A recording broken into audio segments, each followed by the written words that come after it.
Spoken ఇంగ్లీష్ని ఎలా start చేసుకోవాలి, ఎలా కొనసాగించుకోవాలి, ఎలా ఎండ్ చేసుకోవాలి అన్నది చాలా ఇంపార్టెంట్. ఈ వీడియోలో మనం స్పోకెన్ ఇంగ్లీష్ని ఎలా స్టార్ట్ చేయాలో చూద్దాం.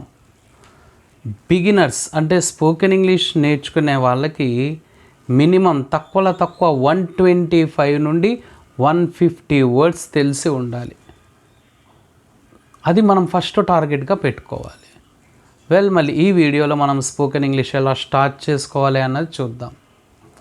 125 నుండి 150 వర్డ్స్ మనం తెలుసుకోవాలనుకున్నాం కదా. మళ్ళీ వాటిని మనం తెలుసుకునే ప్రయత్నం చేద్దాం. ఫస్ట్ మనం వర్బ్ అంటే ఏంటో తెలుసుకోవాలి. VERB. వర్బ్ అంటే యాక్షన్ వర్డ్, క్రియ, పనిని తెలియజేసే పదం. ఈ వీడియోలో మనం ఒక 25 వర్బ్ ఫామ్స్ నేర్చుకుందాం. మీకు ఎన్ని వర్బ్ ఫామ్స్ తెలిస్తే అంత స్ట్రెంగ్త్ వస్తుంది ఇంగ్లీష్లో. ఇక్కడ బట్టి పట్టకూడదు. చూడండి, ఏదైనా సరే మీరు బట్టి పడితే దాన్ని సంపూర్ణంగా నేర్చుకోలేరు. సో అండర్స్టాండ్ చేసుకోవడం చాలా ఇంపార్టెంట్. ఇప్పుడు కొన్ని క్రియలని నేను తెలుగులో చెప్తాను, మీరు ఇంగ్లీష్లో చెప్పే ప్రయత్నం చేయండి. అండ్ ప్రతి వర్బ్లో ఇంగ్ అన్న పదం లేకుండా చూసుకోండి.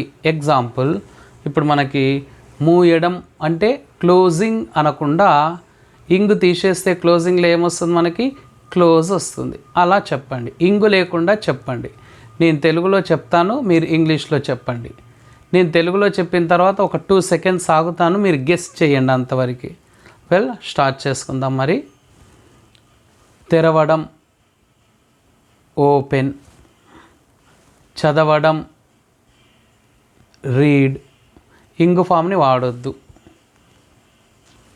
రాయడం, రైట్. ఇవ్వడం, గివ్. కొనడం, BUY, బై. ఇవన్నీ కూడా V1 ఫామ్స్ అండి. వర్బులోని ఫస్ట్ ఫామ్. వర్బులోని ఫస్ట్ ఫామ్లో ఇంగు ఫామ్ ఉండకూడదు, కాబట్టి నేను ఇంగు ఫామ్ని యూస్ చేయొద్దు అని చెప్పాను.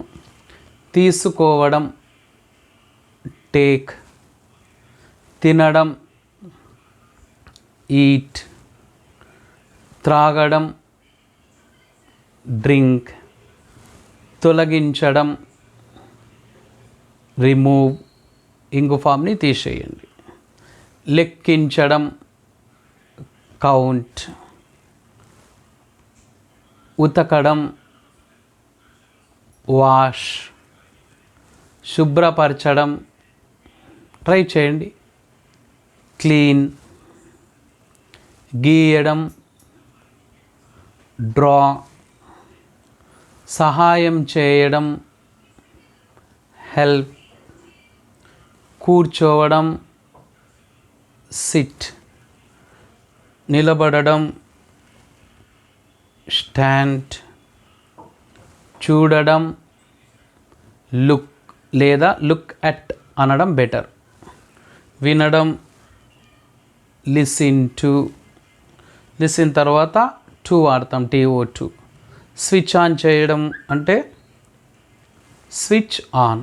ఒక 5 వర్బ్స్ నేను చెప్తాను తెలుగులో, మీరు ఇంగ్లీష్లో కామెంట్ బాక్స్లో వాటిని ఏంటో తెలియజేయండి. పంచడం. పంచడం అంటే ఇంగ్లీష్లో ఏంటో కామెంట్ బాక్స్లో ఇంగు ఫామ్ లేకుండా టైప్ చేయండి మీ వర్బ్ ఫామ్ని. వృధా చేయడం,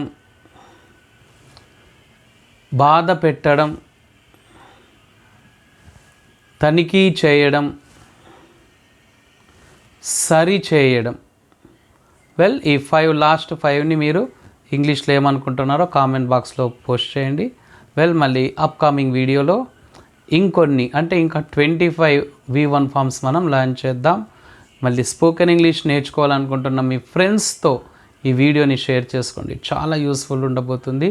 మమ్మల్ని రెగ్యులర్గా ఫాలోఅప్ చేసుకోండి, మీ స్పోకెన్ ఇంగ్లీష్ ఇంప్రూవ్ చేసుకోండి. Thank you so much.